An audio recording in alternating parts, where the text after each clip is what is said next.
Et bonjour à tous et à toutes et bienvenue dans cet épisode de mars de After Cinéma. Au programme ce mois-ci, des profs qui pètent un câble, une adolescente qui pète un câble et des gagnants du loto qui pètent un câble. Un mois de mars placé sous les good vibes et la pluie. Bienvenue dans After Cinéma et bienvenue à l'équipe. Bonjour à tous et à toutes. Bonjour. Bonjour, Salut. hello. Et comme d'habitude, on est reparti sur, en introduction, un petit quiz avant de monter dans le ring et de se parler des films du mois de mars. Aujourd'hui, 3 questions. Et la première qui porte sur l'un des films au programme, qui est Heureux gagnant. Alors, on est prêt ? On est prêt. Méga prête. C'est quoi les scores déjà ? Ah, bonne question. Et pour le moment, la leaduse, c'est Nina avec 3 points. Et ensuite, Super. on a une égalité entre Gaspard et Snéha de 2 points. Génial. Donc aujourd'hui, 3 points à prendre pour soit prendre de l'écart, soit reprendre la tête pour Gaspard et Snéha. Bon courage à tous et à toutes. Merci. Merci. J'espère que Snéha n'a pas triché ce mois-ci. Non. Alors, première question. Dans le film Heureux gagnant, il y a un élément du film qu'on nous fait passer pour quelque chose, mais qui n'est pas du tout ça. Qu'est-ce que c'est ? Et je vous donnerai vous pouvez faire des propositions pêle-mêle et au fur et à mesure, je vous donne des indices comme d'habitude. Moi, j'ai rien compris à la question. Ouais, moi, j'ai personnellement. pas compris la question. On recommence. Dans le film Heureux gagnant, il y a un élément du film, et je vous donnerai l'indice un peu plus loin de quel type d'élément c'est, qu'on nous fait passer pour un truc en nous disant c'est tel truc, et en fait, si on regarde la vraie vie, c'est pas du tout ça. Qu'est-ce que c'est ? C'est par rapport au meurtre ? Non, c'est pas par rapport à ça. Par Bon, je vous rapport donne- aux photos des gagnants. Dans la Non. vraie vie, on fait pas de photos Ah oui. des gagnants. Non. C'est par rapport au loto ? Non, je vous donne un indice. C'est par rapport à un lieu dans lequel se passe l'une des scènes du film.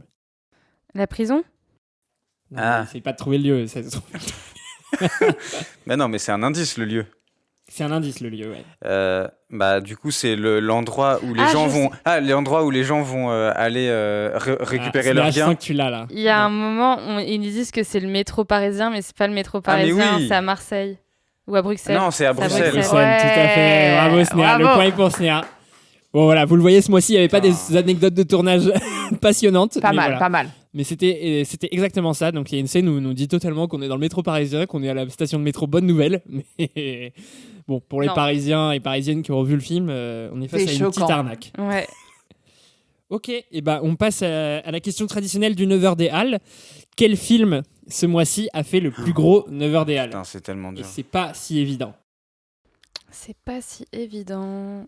Faites des propositions et je vous donnerai peut-être un indice d'un moment, si vous êtes très loin du compte. Moi, je pense que c'est un des films dont on va parler ce week-end, aujourd'hui. Donc, je pense que c'est La Salle des profs. Vous avez une proposition, Snéha et Nina ? Moi, j'aurais dit plutôt Heureux gagnant, je pense. Moi, j'aurais dit heureux gagnant aussi. Et on a un gagnant. Ah C'est non. Gaspard, en effet, c'est La Salle des profs contre toute attente. Le boss. Alors ce mois-ci, du coup, on aurait plutôt attendu Kung Fu Panda, mais en fait, le 9h des Halles, c'est plutôt les enfants, le mercredi à 9h, ils vont pas au cinéma. Et oui. Donc en fait, il fait pas les films d'animation comme ça qui font énormément d'entrées. Ils font pas des gros 9h des Halles. Et Donc, les c'est vieux- La Salle des profs qui a fait un petit 9h des Halles. C'est 70 entrées. Ouais, C'est c'est le pas plus mal. gros quand du mois même. de mars. En comparaison d'une 2 qui avait fait le plus gros 9h des Halles de l'année, c'est 173. Donc on est Pas mal. faut doser en mois de Mais En mars. même temps, il mais était nominé aux Oscars, donc ça lui a peut-être fait un peu c'est ça, sa fame. exactement. Et qui a super Mais bien c'est un marché film en pour Allemagne. C'est un film pour les vieux, surtout. Ouais, c'est ça, exactement. Ça attire un peu un public du 9h des Halles. quoi. Exactement. Mais maintenant, je vais regarder tout le temps le 9h des Halles parce que Bah cette non, question, mais elle non, revient non. à Bah chaque non. fois. C'est pas le principe, non. Tu vas aller à la séance, peut-être. Je peux pas, je travaille encore. Ah oui, voilà. Alors, du coup, je disais que le film qui a fait le plus d'entrées en mars, c'est Kung Fu Panda 4. Mais combien d'entrées il a fait en cumul ?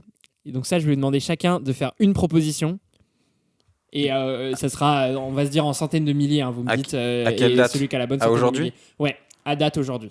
J'ai vraiment eu les En derniers France ? chiffres. C'est En France, ouais. C'est Monsieur Sédou qui m'a envoyé les chiffres en personne. selon les organisateurs ou la préfecture ? Moi, je dirais 200 000. Moi, je dirais 800 000. Ouah, moi, je dirais 600 000.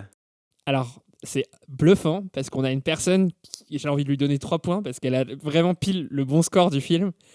Et c'est Nina. Le Ouais. film a fait 813 000 entrées. Mais c'est fatigant, c'est tout le temps les mêmes qui Ouais, gagnent c'est à tout ce le temps genre les de mêmes. questions. Je reste en tête. Là, vous avez pris 1 point chacun ce mois-ci. Et ben voilà, pour ce mois-ci, donc un point chacun. Donc c'est Nina qui garde la tête et on l'applaudit parce que sur Kung Fu Panda 4, elle nous a sorti le score précis. Et on va pouvoir passer à nos films du mois de mars. Et donc on commence tout de suite, sans plus tarder, avec le premier film. Je parlais de profs qui pètent un câble. En l'occurrence là, on parle d'une prof qui pète un câble. C'est la salle des profs. Ja, bitte? Hallo, alle zusammen. Wir müssen den Unterricht jetzt mal für einen Moment unterbrechen. Wir würden gerne einen Blick in eure Portemonnaies werfen. Bitte, ja? Was soll das hier? Ich gehe jetzt hier mit meinem Stift diese Namensliste ab und alles, was du tun musst, ist zu nicken, wenn du eine Ahnung hast. Ja? Donc ce premier film, La salle des profs, donc film allemand, réalisé par un réalisateur allemand d'origine turque. Donc c'est un film, donc c'est moi qui vais en parler. Donc pour vous le pitcher, donc c'est l'histoire d'une professeure d'origine polonaise, donc qui a des méthodologies pédagogiques un peu alternatives, on va dire, un peu une éducation positive, mais qui se retrouve face à des affaires de vol dans les affaires des étudiants et des professeurs, et qui commence à essayer de comprendre qui sont les coupables de ces vols répétés. Et donc là-dessus, après, une mécanique va s'enclencher autour de retrouver les responsables de ces larcins. Alors, du coup, donc, comme je vous ai dit, c'est moi qui vous en parle. Donc, c'est un film que j'ai beaucoup aimé, en l'occurrence, et je laisserai les autres se positionner. Mais pour ma part, c'est peut-être mon film préféré du mois de mars, même très clairement mon film préféré du mois de mars. C'est un film déjà que je définirais un peu comme un film de contre-pied, qui à chaque fois nous prend un peu contre les attentes. La première scène, elle va dans un truc de film social autour des enfants issus de l'immigration, je vais pas trop en dire, mais qui parle là-dessus, et où je me suis dit, oh là là, c'est autoroute du film social automatique, style très documentaire, où j'ai pas forcément d'a priori sur ce genre-là, mais c'est pas totalement ma tasse de thé, et où je me suis dit, bon, c'est assez facile de faire ça, et finalement, non, le film va complètement à l'opposé de cette histoire. Il te montre cette première piste, et en fait, te dit, bah, tu t'attendais à ça, bah non, en fait, on va aller sur une piste complètement inattendue, et à partir de là, je vais dérouler mon film, et je vais dérouler une écriture brillante, une interprétation superbe par l'actrice principale qui est dans 90% des plans du film, hein, j'imagine. Enfin, en tout cas, elle porte le film. Et donc, la dimension sociale, elle n'est pas pour autant abandonnée, mais elle est disséminée de manière plus subtile, plus fine. Et ça, j'ai vraiment aimé que cette dimension politique aille au-delà de l'aspect documentaire où je t'élabore un programme politique ou un message de ma vision de l'éducation. Et la troisième transformation un peu contre-pied de ce film, c'est l'aspect film social qui se transforme petit à petit en thriller. Et ça, j'ai vraiment aimé que le film de plus en plus devienne un thriller vraiment un peu suffocant, jusqu'à vraiment des dernières scènes qui te prennent aux tripes, avec une mise en scène qui devient de plus en plus prégnante, où au départ on est plus sur un style documentaire et après finalement on commence à avoir des effets de style beaucoup plus proches du thriller, avec quelques scènes un peu plus... pas onirique, mais un peu plus halluciné. Et j'ai trouvé ça génial que le film se permette cet écart de style et se transforme au fil du film plutôt qu'être dans un programme automatique de mon film social sur l'éducation. Je vais vous parler d'à quel point c'est difficile d'être prof, à quel point c'est difficile l'éducation, bon là en l'occurrence en Allemagne. Donc vraiment le gros point fort, tout ce qui est autour de l'écriture du film. C'est vraiment mon gros point de fort. Je laisse la parole aux autres. Qui veut réagir et apporter son opinion sur ce film, La salle des profs? Bah, moi, si je devais dire quelque chose, c'est souligner le fait que l'interprétation de l'actrice principale, c'est ça qui m'a fait rester dans le film tout au long de ce dernier, parce que malheureusement, le thème de l'école, c'est pas un thème qui me parle énormément, et donc il m'en fallait plus. Selon moi, hein, pour rester dans ce film et l'apprécier comme je l'ai apprécié. Et je pense que c'est notamment l'actrice et l'interprétation de cette actrice qui a fait ça. Moi, je suis totalement d'accord avec vous sur l'interprétation de l'actrice que je trouve super. J'ai beaucoup aimé que ça soit une arène en huis clos, parce que j'ai trouvé que ça renforçait bien le sentiment d'enfermement et la tension qui avance au fur et à mesure de l'histoire. J'ai trouvé qu'on ressentait bien l'escalade de la violence, et je reprendrai le mot de Walid, l'environnement très suffocant dans ce film. Cependant, j'ai été un peu moins convaincue. En fait, j'avais quand même du mal, je pense, à croire à la fin qu'elle puisse continuer à être en empathie avec cet enfant qui a quand même fait preuve d'une grande violence avec elle. Même si je dis pas que c'est complètement invraisemblable, mais moi, je me posais beaucoup de questions à ce moment-là. Ça m'a fait un peu sortir du film en me disant, est-ce que vraiment on peut continuer à être autant en empathie avec un enfant qui va quand même loin? Voilà, je sais pas. C'était un peu mon interrogation. Il y a un truc qui m'a manqué, mais je sais pas Tu vraiment parles quoi. de l'enfant, Le- Oscar, Nathan. Ouais, je sais plus Je- comment je il sais plus s'appelle. comment il s'appelle. Ouais, mais- c'est ça, je crois que c'est ça, c'est Oscar, si je dis pas de bêtises. Et oui, sans trop en dire sur l'intrigue, il y a un enfant qui se retrouve au centre de l'intrigue et qui commence à prendre un chemin un peu plus sombre. Et elle est quand même au centre aussi de cette confrontation-là, sans trop dire pourquoi il y a cette confrontation entre les deux, mais oui, c'est un peu au centre du film. Alors moi, ce que je trouve intéressant dans le film, c'est que sur la dimension sociale que revêt le film essaye, en fait, montre à quel point quelqu'un qui a des valeurs profondément humanistes avec des idéaux sociaux essaye de les appliquer en pratique et comment finalement le piège vient se refermer sur elle et du coup re-questionne un peu les grandes valeurs morales et à quel point elles sont, elles peuvent être mises en application. Je pourrais donner des exemples, mais notamment le fait qu'elle veuille un peu, pour protéger les élèves, faire la justice toute seule sur les vols, en finissant par filmer le coupable, voilà, et que finalement, en fait, elle se rend compte que c'était pas la bonne solution. Donc ça, je trouve que c'est toute la partie intéressante. Après, il y a deux choses qui, dans le film, m'ont un peu... que j'ai moins aimé, en tout cas, c'est que, premièrement, je trouve que le film de prof, il a tout le temps un peu des éléments qui reviennent en permanence et moi qui finissent par un peu m'agacer. C'est le prof qui est tout seul face à un corps professoral qui se désolidarise, le prof qui a envie d'être un peu un héros pour les élèves et qui veut arborer la figure du sauveur, les élèves qui ont une fonction presque uniquement de venir créer de l'action en étant toujours des éléments qui chahutent, qui sont presque parfois un peu bestiaux, le huis clos. Je trouve que le genre a un peu du mal à se renouveler, à mon sens. Et la deuxième chose, c'est que j'aime pas vraiment le fait qu'un film social soit arboré sous la joug du thriller, parce que je trouve que l'émotion du coup de la peur, elle empêche un peu de penser correctement les choses et de venir tirer un peu des leçons.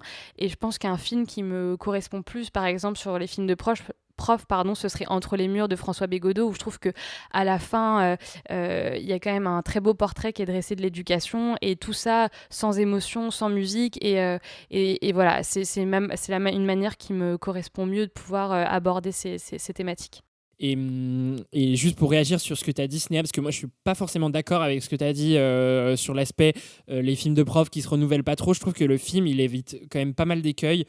Je vais pas spoiler mon avis sur le film Pas de vague, mais je trouve que justement un Pas de vague tombe beaucoup plus dans les écueils que tu as mentionnés.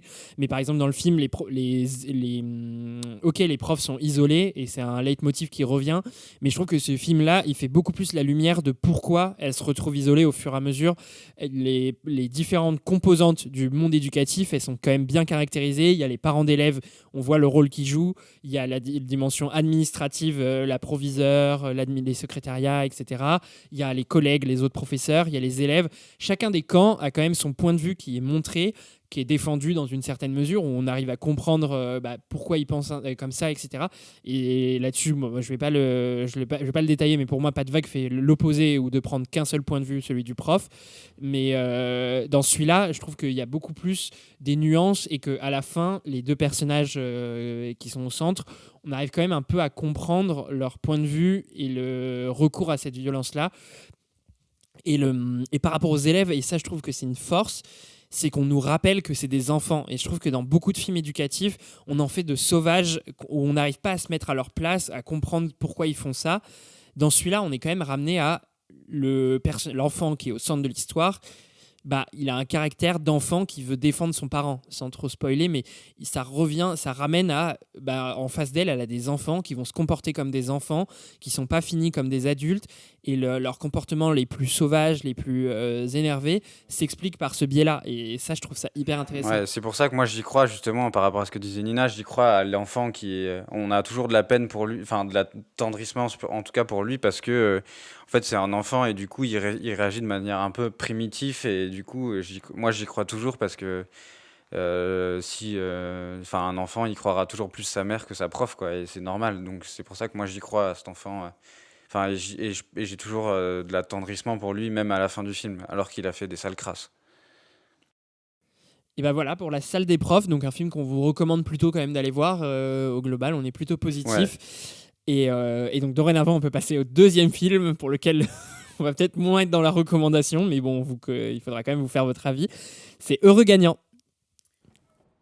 Oh putain.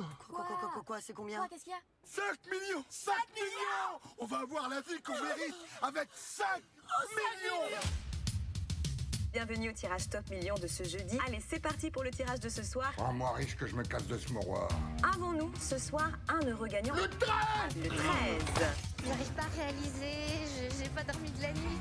Et oui, nous avons un grand gagnant ce soir. On a gagné 60 millions. Et alors pour ce deuxième film, du coup, je laisse la parole à Snéha.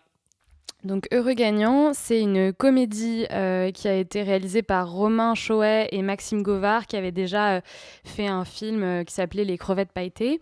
Donc là, cette comédie, elle est basée sur donc 4 sketchs en fait, avec donc 4 histoires différentes de familles qui gagnent au loto et on vient à chaque fois venir servir une morale qui est que finalement, même en ayant été millionnaire, et l'argent leur a porté malchance et ça finit par se retourner contre eux.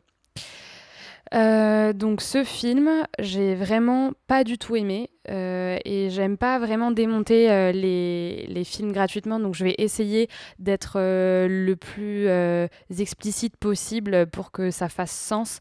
Mais je pense qu'il y a des choses qui sont un peu irrationnelles et que j'arriverai pas à toucher du doigt. Je pense que premièrement, ce que j'aime pas dans le film, c'est que les personnages sont caricaturaux. Il y a vraiment des dialogues et un jeu d'acteurs que je trouve assez grossier, avec vraiment des mimiques, des expressions de visage. Vraiment, t'as l'impression d'être au théâtre, genre à 50 mètres et qu'ils font ça pour que tu puisses les voir. Et donc, j'aime pas le jeu d'acteurs. Je trouve que les personnages, ils sont vraiment très très loin de la réalité. Je trouve ça pas du tout travaillé. Je trouve que le scénario a des gros sabots. Toutes les histoires sont hyper rocambolesques. On vient mettre de l'action pour de l'action, alors qu'en fait, ça sert pas vraiment le propos. Voilà, je trouve que la morale, elle est assez douteuse, quoi. L'argent ne fait pas le bonheur, je sais pas vraiment quoi en penser. Bon, et voilà, j'ai pas rigolé, en fait, tout simplement. C'était une comédie et je pense que j'ai tout au plus souri à une ou deux blagues. Et voilà, peut-être que vous allez me donner des arguments qui vont me permettre de rebondir, mais j'ai vraiment du mal à être positive. Moi je trouve que je trouve qu'on a rigolé, en tout cas je trouve que nous quatre quand on l'a vu ensemble on a rigolé mais bon on n'a pas rigolé Non, on me met pas dans le même panier là. mais non mais on rigolait aussi des fois on rigolait un peu second degré du film quoi, on rigolait de ce qu'on voyait et du coup ça moi en tout cas ce genre de moment là ça m'a fait passer pas un si mauvais moment que ça. Et au-delà de rigoler un peu du film, je trouve qu'il y a eu des moments où moi, en tout cas, j'ai rigolé parce que je trouve qu'il y avait des scènes qui étaient drôles.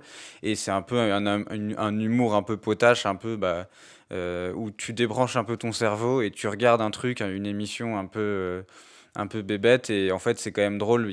Moi, il y a quand même des blagues qui me font rire et tout ça. Pour autant, je suis un peu d'accord avec toi, Snéha, et c'est un film que j'ai envie d'oublier très vite, mais voilà, j'ai pas passé un moment terrible, j'avais pas absolument envie que ça s'arrête. Et je relève quand même la scène du sketch avec le terroriste, où même si je trouve ça extrêmement border, je trouve ça un peu courageux d'avoir fait une scène comme ça, et d'avoir pu dire, en fait, on peut un peu rigoler de tout.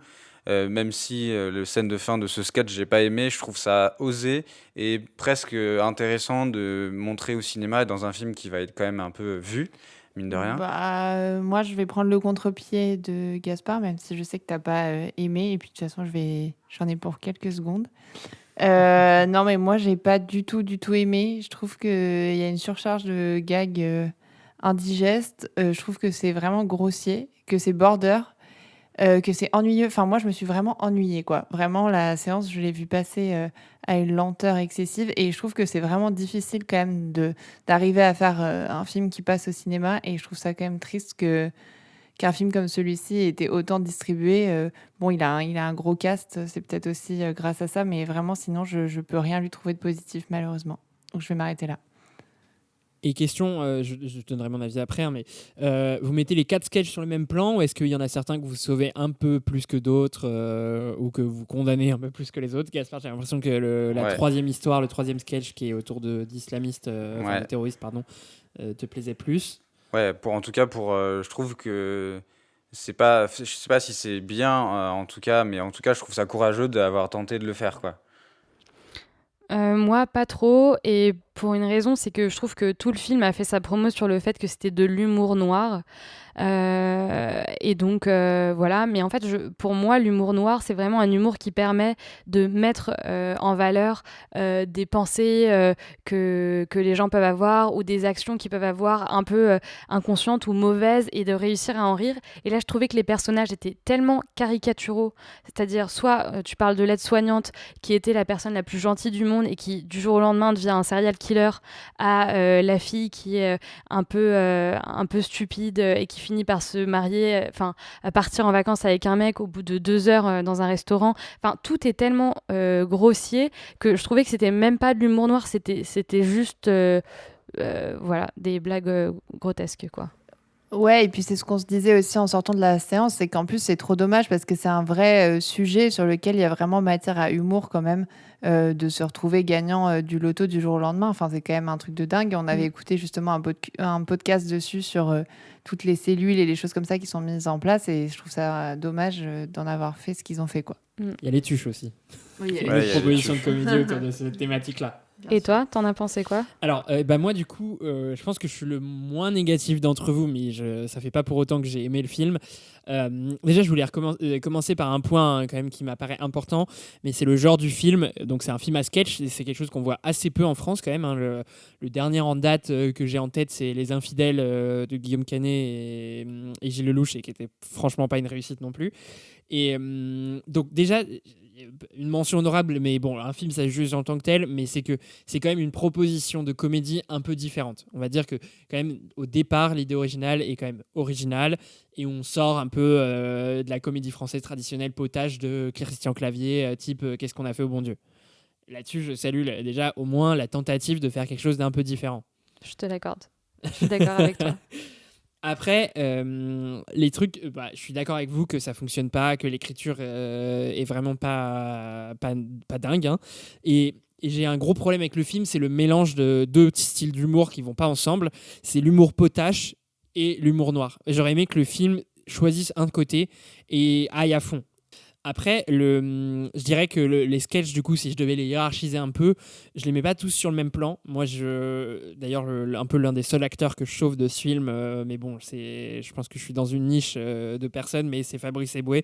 J'aime bien sa manière de jouer dans les comédies. Je trouve qu'il a un visage, il a des expressions qui me font rire. Mais bon, après, je suis dans une niche où les films type Barbac, Le Crocodile du Botswana, etc., ça peut me faire rire. Bon, voilà, on est 15 en France, mais... mais en tout cas ça fonctionne sur moi un peu, et donc dans le film je trouve qu'il est à fond et que ça fonctionne hyper bien. Enfin, il y a des moments, des répliques de lui, et la première scène, moi donc le premier sketch, je le trouve vraiment vraiment bien, et je me disais le film commence quand même sur les chapeaux de roue, genre le premier sketch est vraiment feu d'artifice, on y va à fond, etc. et voilà, ça marchait un peu sur moi, et puis après le deuxième sketch c'est un effondrement pour moi. Enfin, c'est vraiment le pire, je pense, des 4. Et puis le troisième, donc autour des terroristes, celui-là je trouvais le concept génial. Enfin, c'est un peu celui-là qui, même je savais en avance qu'il y avait ce concept là dans le film, et c'était un peu lui qui me faisait avoir un peu envie d'aller dans cette proposition là. Bon, finalement je le trouve assez bien, mais j'aime pas du tout la conclusion, comme l'a dit Gaspard, et pareil, j'aime pas du tout la conclusion de ce sketch, je la trouve vraiment indécente. Mais après, sur le reste, et le 4e sketch, je le trouve assez médiocre, ça me parle pas trop. Et mention spéciale à l'effet spécial d'une voiture qui chute d'une falaise qui est catastrophique. Ouais, ça c'est clair.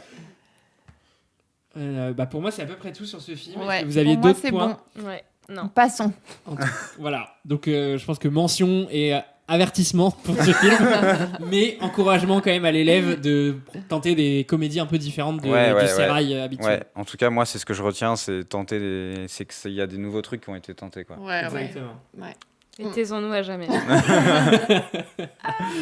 Et ben on va pouvoir passer au 3e film, et donc ce 3e film qui est The Sweet East. Just kind of doing my own thing. We're filmmakers. We want you. Yeah, we do. Can we just walk? Yes. Oh my God.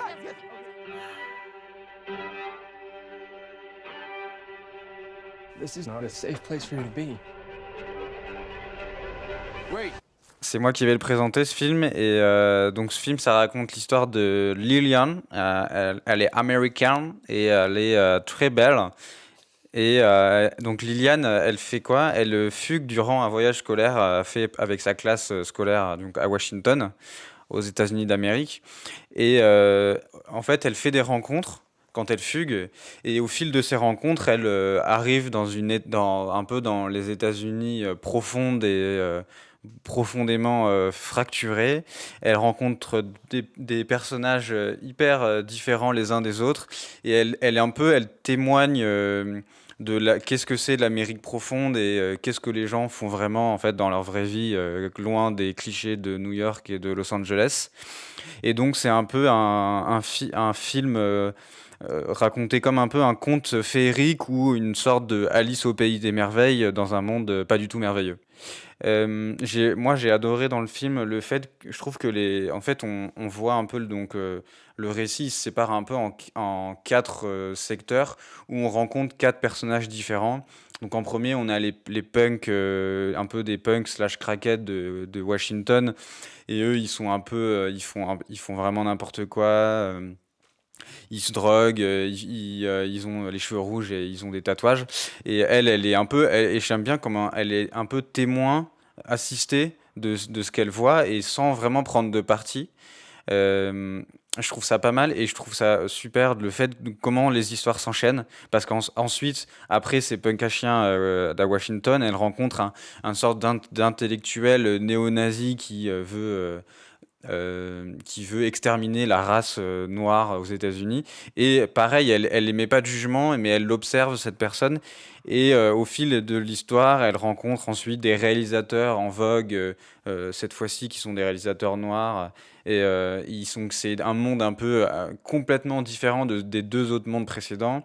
Et ensuite, elle va finir dans un sorte de pseudo-stage pour musulmans à base de prières, de tirs et de musique électronique. Bon, ça, j'ai moins compris ce que c'était, mais peu importe. Et j'aime bien comment les 4 en fait, récits s'imbriquent les uns dans les autres, parce qu'il n'y a pas de transition, toujours, c'est très fluide comment ça s'enchaîne. Dans ce film, j'aime bien aussi la réalisation. C'est assez, vraiment, pour moi, ça fait vraiment film d'auteur américain, dans le sens où tu as énormément de mouvements. Les gens sont filmés de très près. Nous on était au premier rang et au début du film j'avais un peu la gerbe, c'était vraiment intense, tu filmes de très près, vraiment hyper mouvant et voilà, et il y a Jacob Elordi dans le film, hein. Big up à lui, voilà. Faut pas cligner des yeux pour le voir. Ouais, c'est vrai qu'on le voit pas beaucoup, hein, mais bon, ça fait quand même plaisir de le voir, hein. Voilà. J'ai beaucoup, donc il y a pas mal de choses que j'ai aimées. Les choses que j'ai moins aimées, c'est que le fait que le film soit beaucoup centré autour du personnage principal, et comme je disais, en fait, oui, cette jeune fille, elle est très belle, mais il en faut un peu plus pour regarder le film. Voilà, et je vais finir sur la fin du film, parce que je pense que la fin du film, c'est quelque chose que j'ai aimé, et malheureusement, moi, quand la fin du film est bien, et malheureusement, j'aime tout le film. C'est mon péché mignon, mais je trouve que la fin est très belle parce qu'elle nous ramène un peu à sa vraie vie, et en fait on voit que sa vraie vie, eh ben, elle est pas cool, et on comprend un peu pourquoi elle a fait tout ce chemin-là, même si elle a vécu des expériences qui sont vraiment pas ouf. Ben, on comprend pourquoi elle se laisse aller, elle s'est laissée porter tout au long de ce récit qu'on a vécu avec elle, et qu'on a vécu avec elle, j'aime bien aussi ça, je vais finir sur ça, hein, pardon, mais sur, elle était un témoin sans prendre de parti, sans jugement, et ça j'aimais bien aussi qu'elle soit juste là et qu'elle te montre en fait via son prisme ces gens qui existent dans la vraie vie et qui sont montrés dans ce film. Voilà. Et donc qu'est-ce que vous en avez pensé, vous, la fine équipe? Ouais, moi, je vais briser tout suspense, puisque je me suis endormie pendant la séance très tôt, en fait. J'avais pas vu, d'ailleurs, Jacob Elordi. Et du coup, j'aimerais arrêter de parler et juste dire que c'était une très belle présentation. Ça m'a donné envie plus de m'endormir pendant les films et de vous écouter en parler. Alors, moi, je partage beaucoup de choses que tu viens de dire, Gaspard. Moi, au début, j'ai paniqué, j'avoue. Il y avait je crois que c'était une caméra à l'épaule, ça bougeait dans tous les sens. Je me suis dit, je vais vomir dans 3 minutes, ça va pas du tout le faire. Et finalement, j'ai trouvé que c'était de mieux en mieux. J'ai adoré le format du conte. Tout le monde, de toute façon, rapproche ce film au Alice au pays des merveilles des temps modernes. Et donc voilà, en fait, elle voyage, moi, si j'ai bien compris, donc dans différents lieux du radicalisme contemporain américain. Donc il y a les suprémacistes, il y a effectivement les punks, les suprémacistes blancs, les islamistes et les woke. Ouais, c'est vrai, c'est des woke, les réalisateurs, ouais. Et grande menace du 21e siècle. C'est ça, il a voulu en parler. Et moi, le seul truc qui m'a un peu dérangée, c'est que justement, son personnage est assez ambivalent. Enfin, je suis d'accord avec toi que c'est agréable qu'elle prenne pas parti. Et en même temps, en fait, on sait pas trop ce qu'elle pense, on sait pas trop ce qu'elle veut. Et moi, j'ai pas du tout réussi à m'attacher à elle, alors qu'on passe énormément de temps avec elle. Donc, en fait, c'est à cause de ça, je suis restée un peu en surface, bien qu'effectivement, elle a une beauté hyper cinégénique et que ça soit très agréable de la regarder. Voilà, j'ai pas réussi à rentrer en empathie avec ce personnage. Et j'ai vu que c'était le premier long, je crois, je sais pas comment on prononce, mais Sean Price Williams, et qui a été chef opérateur sur plein de grands films d'auteurs américains. C'était pas directeur de la photo? Ouais, c'est pareil. Ah, pardon. Voilà. Mais et donc voilà, j'ai trouvé que pour un premier film, c'était très prometteur et que voilà, c'était quand même un réalisateur à suivre. Waouh. Ouais. Du coup, de mon côté, moi, je suis un peu plus perplexe que vous sur le film. Peut-être parce que déjà, j'avais un peu plus d'attente. Parce que du coup, comme tu l'as dit, il a travaillé notamment avec 2 réalisateurs que j'adore de tout mon cœur et qui sont séparés récemment. Mais c'est les frères Safdie. Et donc, il a travaillé sur des films comme Good Times que j'adore et que je vous recommande. Donc, celui-là, donc sur cet aspect-là, le film, moi, je suis assez d'accord avec vous. Mais je vais aller un peu plus loin dans la réserve que tu avais, Nina. Moi, je trouve que finalement, c'est un film qui se veut pseudo-subversif, de vous montrer un peu toutes les couches subversives des États-Unis, mais qui se positionne jamais vraiment, qui les montre en surface, qui a aucun niveau d'analyse. Enfin bon, genre me montrer des suprémacistes, me montrer des terroristes, en me disant voilà, ça c'est les États-Unis d'aujourd'hui, c'est un mélange composite de ces différents-là. Ok, on en a tous conscience, va au-delà, enfin montre-moi quelque chose.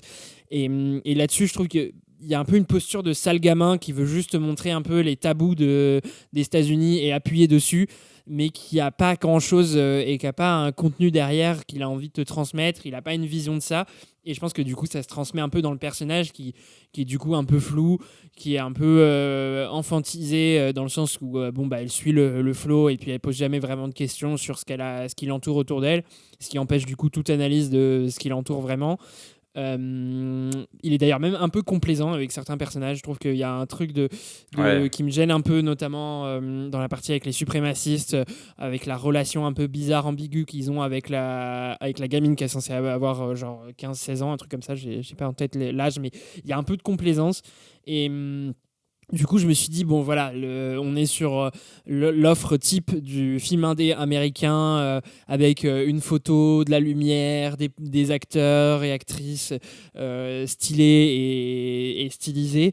Mais à la fin, je me suis retrouvé en me disant, so what, quoi. Qu'est-ce que tu veux me montrer? Qu'est-ce que tu voulais me transmettre? Qu'est-ce que tu voulais me faire ressentir? Là où je trouve que du coup, il aurait dû beaucoup plus s'inspirer de ses collègues, les frères Safdie, qui sont pas mal là-dedans aussi. Tu vois, un film comme The Good Times, c'est beaucoup plus aussi des personnages un peu ambigus, dans l'Amérique un peu profonde, enfin pas vraiment parce que ça se passe à New York, mais c'est quand même des personnages à côté du New York habituel, mais où on a beaucoup plus un truc qui nous transmet pas forcément des messages, mais des sensations, des émotions, une ambiance que je retrouve pas dans celui-là. Ouais, c'est vrai. Voilà. On peut peut-être passer au film suivant. Ouais. Et ben on passe au 4e film qui parle absolument pas de surf malgré son titre trompeur. C'est Pas de vague. Il y a des parents d'élèves qui veulent interpeller la presse. Je les tue moi, Leslie. Enfin, nous, on prend des risques en te faisant confiance. Je te tue. Vous arrêtez les téléphones! Là, ça va trop loin. Faites encore semblant de m'aider, là, c'est ça? Vous devriez attendre un peu. Et si c'est le prof qui monte, je le tue aussi. Monsieur Kenner, pas de vague. Ah oui, donc c'est moi qui vais vous parler de Pas de vague, qui est un film de Teddy Lucie Modeste. C'est sur la descente aux enfers d'un professeur de collège. Donc Julien est un jeune professeur de français qui est accusé à tort de harcèlement par une élève adolescente qui s'appelle Leslie. Et il tente de prouver son innocence alors qu'il fait face à des pressions multiples de la part de son frère aîné, donc du frère aîné de Leslie, et de ses camarades de classe. Donc cet incident tourne à l'incendie et embrase le collège. Alors moi j'ai trouvé que les thématiques, on retrouve quand même beaucoup de thématiques dont on a parlé dans la salle des profs, notamment l'hostilité de certains collègues, la puissance des commérages chez les enfants, les parents d'élèves facilement méfiants et la solitude de certains professeurs. Donc en fait, je me pose un peu la même question que Snéha. C'est des trucs qu'on retrouve beaucoup dans les films sur les profs. Et j'ai un peu du mal à savoir si c'est une réalité ou si c'est juste un peu cette arène que les réalisateurs imaginent. Après, ce réalisateur, c'est une histoire qui lui est arrivée. Donc moi, je pense que ça m'a fait pas mal rentrer dans le film, le fait que ça soit une histoire vraie, que ça lui est... Enfin, qu'il a vraiment vécu tout ce qu'il raconte. Pour moi, c'était quand même assez important. J'ai trouvé qu'on voyait vraiment bien les différentes étapes de l'engrenage à la fois absurde et angoissant. Et que c'était intéressant, que ça montrait vraiment une réalité, notamment sur la solitude et la détresse de certains enseignants aujourd'hui. Et j'ai trouvé aussi dans ce film que c'est hyper bien interprété par François Civil et que le rythme, en fait, moi, je pense que c'est vraiment le rythme du film qui m'a plu. Il était hyper bien dosé, que ça commence tranquillement et que vraiment ça devient un peu insupportable et que la tension, on la ressent hyper bien. Et voilà, moi, j'ai été assez agréablement surprise par ce film dont je n'attendais pas grand-chose. Moi aussi, agréablement surpris, je m'attendais vraiment à pas aussi bien et donc je suis vraiment content, notamment bluffé par la performance de François Civil qui est franchement époustouflant. Euh, et moi, je retiens vraiment la scène de fin ce que j'ai déjà dit aujourd'hui, mais les scènes de fin, je l'aime et donc j'aime le film. Mais cette scène de fin, je l'ai adorée, une sorte de danse dans une soirée qui revient sur un moment qui a été filmé à l'insu de la personne et finalement c'est une scène de joie. Euh, c'est vraiment une bonne scène et c'est vraiment une scène que j'ai aimée. Même si on peut un peu dire que la fin, ça se finit un peu en queue de poisson, où on ne sait pas vraiment ce qui se passe. Mais moi, j'aime bien quand les fins sont un peu ouvertes, où on ne sait pas vraiment ce qui se passe. Mais bon, c'est du cinéma, donc ça te laisse l'imagination. Ou moi, j'aime bien quand on me laisse quoi penser. Et après, voilà, la scène de fin, c'est donc une scène de danse. C'est un peu facile de finir par un moment un peu heureux comme ça. Mais moi, j'aime bien parce que j'ai passé un bon moment. Et donc, ça me fait encore plus me dire que j'ai passé un bon moment. Ouais, je peux y aller. Moi, je vais être un peu plus dans le contre-pied par rapport à vous. En sortant de la salle, moi, j'étais un peu biaisé en me disant, ça aurait pu être bien pire le film, parce que la thématique est glissante dans un contexte social en France autour de l'éducation qui est tendu. Je me suis dit, oh là là, le film pourrait être une catastrophe, et c'est pas la catastrophe que ça aurait pu être. Donc, j'étais plutôt positif en sortant de la salle.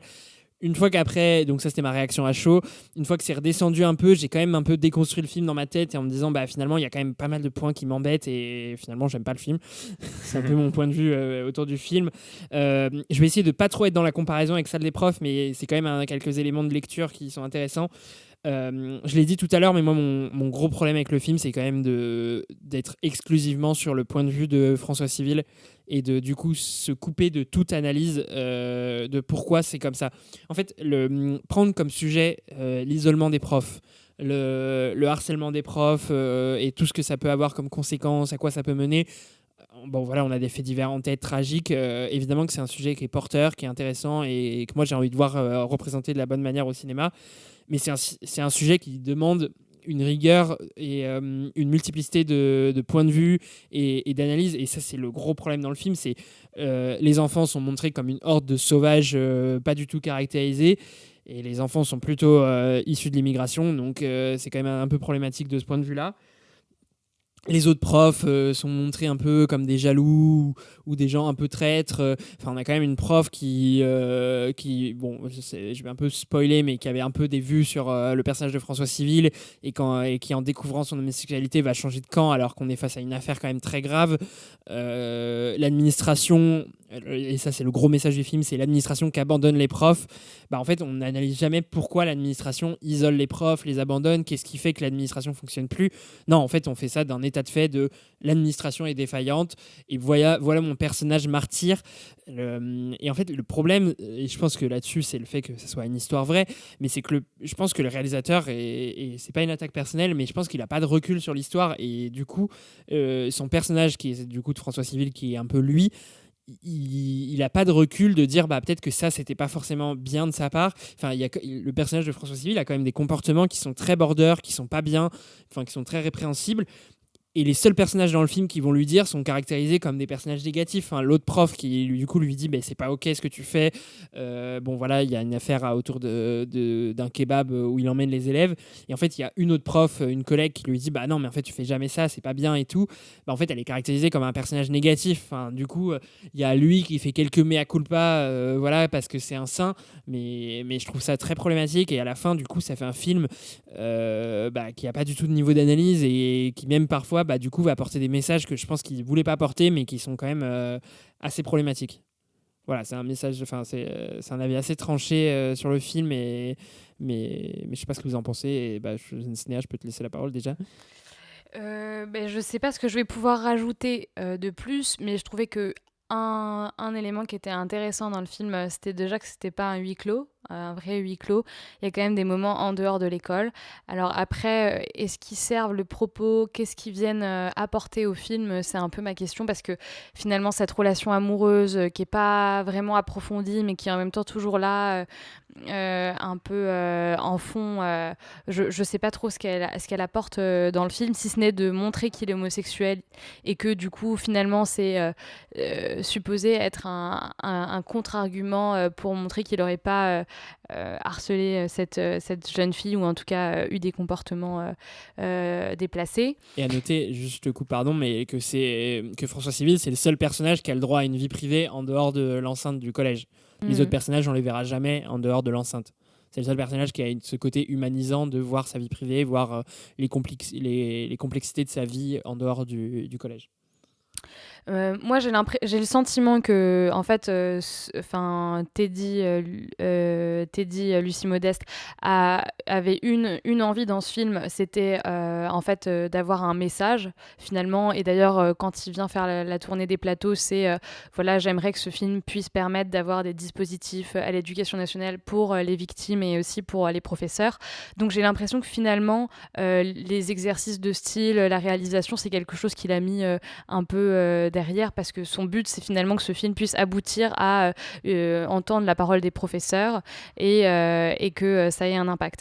Voilà, moi je suis plutôt d'accord avec toi, je mettrais plus de nuances parce que voilà, effectivement, je trouve que les élèves, ils sont pas du tout caractérisés et ils viennent en permanence enliser les problèmes en étant un peu des sauvages en permanence, et je trouve que c'est dommage. Après, je trouve quand même que le film, par définition, en montrant qu'il est allé, en mettant cette scène où il a emmené les élèves manger et qu'il est sorti un peu de son cadre, en fait, rien que par cet exercice-là, il essaye de mettre en scène des moments où le professeur est sorti de son cadre et où du coup il a aussi, c'est une figure qui est beaucoup plus grise que simplement un rapport de force entre est-ce que oui ou non il l'aurait harcelé. Et je trouve que du coup, voilà, moi je suis plus nuancée, je trouve que il est plus, c'est plus subtil que simplement un film qui vient apporter la parole du prof et voilà, même si je comprends ce que tu veux dire.